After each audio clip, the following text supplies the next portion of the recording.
Because as a U.S. national, I have rights protected by the U.S. Constitution and the Supreme Okay. Court. I travel not for business and commerce. I just Same thing. Same thing. If the Mr. Williams in front of us does not admit that the ticket is in his name, is made out to him, I'd ask that the Mr. Williams on the ticket be given a warrant and that this gentleman be removed so we can continue with court. I'm trying to resolve them, but I'm being threatened. All right, boys, today we have one of the most ignorant sovereign citizens I have ever encountered.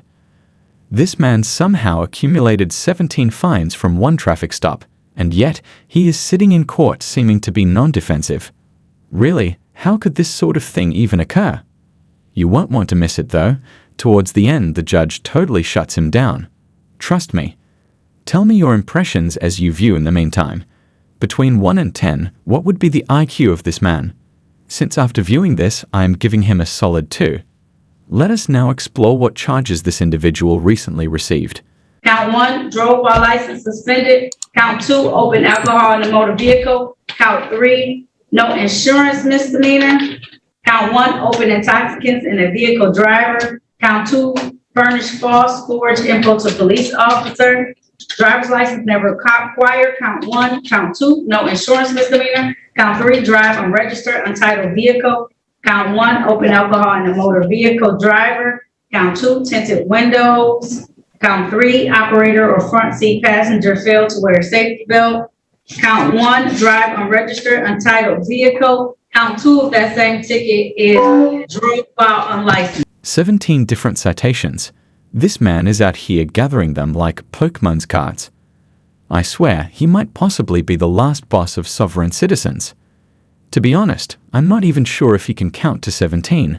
Nevertheless, he accumulated 17 violations like it was some sort of accomplishment. But enough talk, let's plunge in and discover what this sovereign citizen has to say for himself. Tyron Ruck on behalf of Mr. Timothy Williams. Mr. Williams, state your name. I object to the counsel. What was that? I object to counsel. Your Honor, I spoke with Mr. Williams. He's saying it's not him, and he's all rights reserved. His name is all in all capital. I object to representation. What was that, sir? I object to representation by you. Okay. So you would like to represent yourself, Mr. Williams? I'm not representing myself. I'm just here on special appearance, trying to clear this matter. Okay, so you have to be the person in order to clear these matters. You just can't appear on behalf of someone unless you're an attorney. Are you an attorney, Mr. Williams?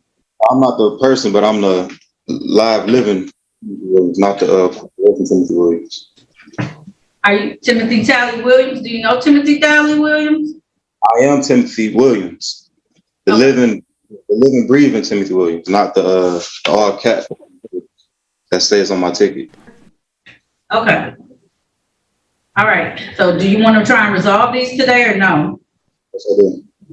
Okay. So you need an offer? Is that what I'm hearing you say? Because we can try and resolve all these tickets today if you want to. Well, I'm just, because as a U.S. national, I have rights protected by the U.S. Constitution and the Supreme Court. Oh yeah, because the US Constitution definitely provides you the right to commit crimes and then pretend you don't exist in court, all because your name is in all caps. Somebody please make it make sense. If any of you genuinely understand what this guy is talking about, let me know in the comments, because I'm absolutely baffled. These sovereign citizens actually think they can just come into court, throw out some legal rubbish, and suddenly walk away. But guess what? That's not a thing. Courts have shut this down over and over again. Just ask the justices in United States v. Harwell or United States v. Cooper. At this point, these guys are basically mocking the court. They call themselves US nationals or sovereign citizens, but it all comes down to the same excuse. They simply don't want to be held accountable for their acts. What do you guys think? Is this person for real, or is he merely being dumb to evade his tickets? Let's dive back in. So if you travel, drive, ride, anything on the city streets of Detroit, then you have to follow the rules that the city of Detroit has imposed. And so if you have not followed these rules, then you receive something called tickets. And these tickets are given to you based on the license or prior license or identification ID that is given to you. So we can either resolve these today, or we don't have to resolve them. It's okay. But I would like to try and resolve these so that you can move forward and do whatever you need to do. Yes, I would like to resolve them, but as the officer is seeing in his computer that by the Secretary of State, my ID has been rescinded, canceled. I have a passport, and I'm traveling. I don't drive. I just drive here. Hold on, but if you drive in a vehicle, you need to have a driver's license. Your passport does not enable you the ability to be able to drive on the streets of Michigan. I travel not for business and commerce. Same thing. They have to have licenses as well. Have you ever heard of a truck driver without a license that drives on the commutes on the freeways, roads, or byways? It does not happen. You have to have a license to drive on the city of Detroit, state of Michigan, all 50 states are under my assumption and ability. So, Mr. Williams, I can't go back and forth. I have a lot of people on my screen. I know you can't see. We can have this discussion, but it just has to be near the end of the docket if you don't want to resolve it right now. Okay? But for the record, Your Honor, I don't drive. Go ahead. For the record, I do not drive. Okay. Your Honor. So how do you want to resolve it today? If you don't want to resolve it, I have to move to the next person, Mr. Williams. I would like to resolve this matter. Okay. All right. So would you like me to get you a... Yes, Attorney Snyder, go ahead. I'm sorry to interrupt. Alexa Schneider for the people, P80322. If the Mr. Williams in front of us does not admit that the ticket is in his name, is made out to him, I'd ask that the Mr. Williams on the ticket be given a warrant and that this gentleman be removed so we can continue with court. Boom. Now that's what I'd like to see. This prosecutor is not playing around, and honestly, she has to take over for a minute and handle this fool because he's making an absolute farce of the courtroom right now. She completely struck him with a mic drop moment. If this sovereign citizen says he's not the one on the ticket, then fine, let's just seek a warrant for the guy whose name is on it. I adore when judges don't entertain this garbage. Now, I just hope the judge really accepts her advice because at this pace, the entire docket is going to be backed up by the time this guy's hearing is complete. What do you guys think? Did she go too far, or was this exactly what needed to happen? Drop your views in the comments. Let's dive back in. Mr. Williams, on these tickets? Excuse me? I said, is it you, Mr. Williams, on these tickets? Because that's fair. That means that I'm talking to someone who doesn't have these tickets in my courtroom, and so that person has not appeared. But I'm assuming that it's you. Are these your tickets, sir? If you assume, yes. Oh. So do you want to, Mr. Williams, do you want to resolve these or not? We can't keep going back and forth. You want to take care of these today with some type of plea or no? I'm trying to resolve them, but I'm being threatened by imprisonment if I don't agree to these tickets. Who's going to send you to prison? I'm not sending anybody to prison today. I'm fining people. That's all I'm doing. I'm giving them fines, monetary fines. The prosecutor just said she issued a warrant. She recommended a warrant be issued. Right, but you're not going to get arrested. But she's saying if you're not going to say that you're the person on these tickets. Mr. Williams, I have 20 people. I can't argue with you at the beginning of the docket. I can argue with you at the end of the docket. So I'm going to skip over this matter so we can continue. Let me get everybody else out. Then I'm going to give you all the time in the world, and we're going to figure out what to do with you today, okay? I don't mind taking the time, but I got all these other people on here who are looking like, come on now, okay? So just give me a moment. And now this genius has to wait 3 more hours just to be heard again. What a way to spend your day, right? But trust me, this following part is pure gold. The judge basically talks to him like he's 5 years old, breaking things down step by step, like she's explaining how to tie his shoes. Honestly, it's like seeing a kid get told no by their parent, but this person is behaving like it's some high-stakes court struggle. Let's plunge in and watch the rest of this develop. So, are we calling it? We called on the matter of the people versus Timothy Talley Williams. These matters were called on the record previously. I took a moment off. We had quite a busy docket this morning, and I want to make sure that we could give Mr. Williams adequate amount of time to be able to have all of his questions answered about the matters that are before the court today.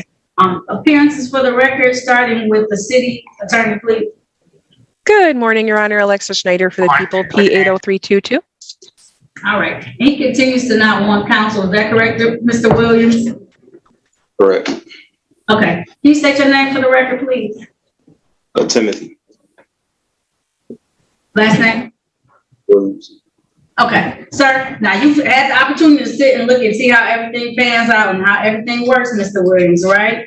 Did you want to be presented with an offer today, or how do you want to move forward?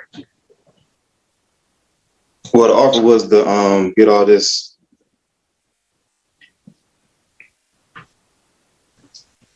So the offer was, I think, so he had some extra cases, Attorney Snyder. So it was FTD, failed to display a valid operator's license, and an open alcohol passenger that was being offered in exchange.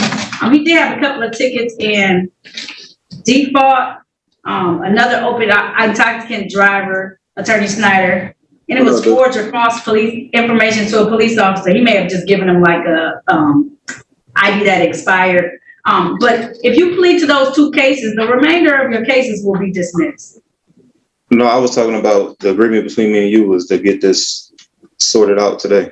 That's, Right. So so the options are, so these are your options. You can ask for a pretrial. That'll give you some time to get documents together and to get everything back in order and then present it to the court. You can ask for a bench trial. That's a trial before myself as the trier and finder of facts. Every single one of these officers who have made these allegations will have to appear on that date and come into court. Or you can ask for a jury trial. That's when the officers is in person. 6 citizens of the city of Detroit will make the decision based on the law. Officers still have to come in. You will have to come in at that point in time, and then we can resolve it that way. Those are the three. Or you can plead guilty or plead responsible at this point in time to the offer that has been extended to you. Those are the 4 things that we can do to resolve it today.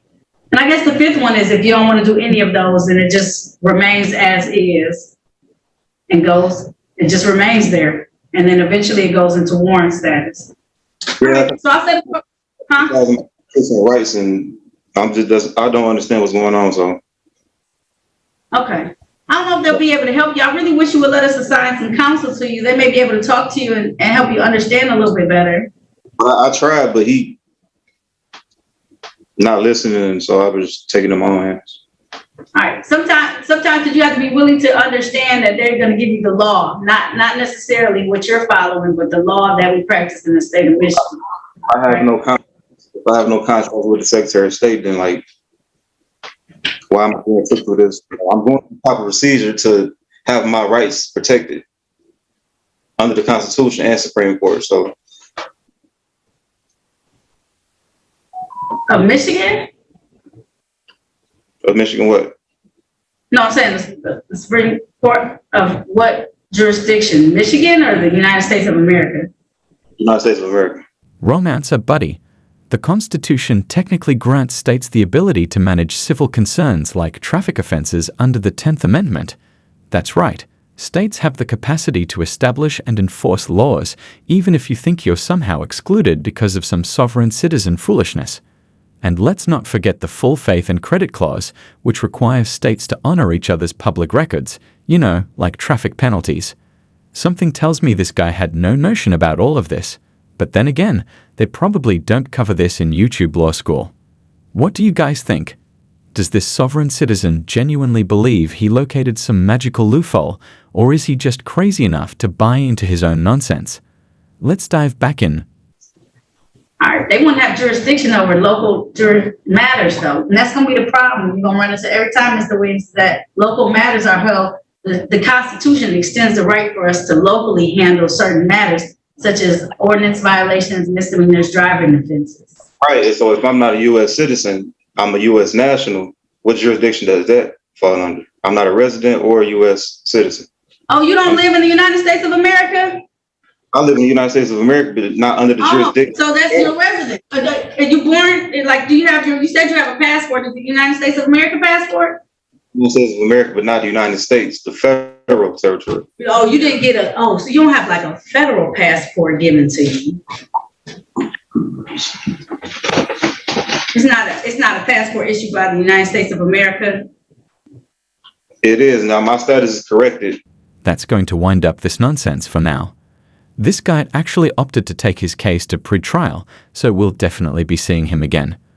Apparently, he believes he's some kind of legal mastermind, but let's be real, pushing these arguments with a straight face.